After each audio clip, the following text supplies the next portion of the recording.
ఇంకొక విషయం ఏంటి అంటే కేవైసీ వెరిఫికేషన్. సో ఈ కేవైసీ వెరిఫికేషన్ అనేది చాలా మందికి అవ్వట్లేదు.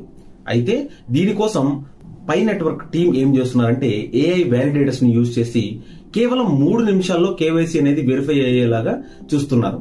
అయితే ఇది శుభవార్త అవ్వచ్చు, కానీ కొన్ని ప్రాంతాలకు మాత్రమే ఇది పరిమితం చేశారు.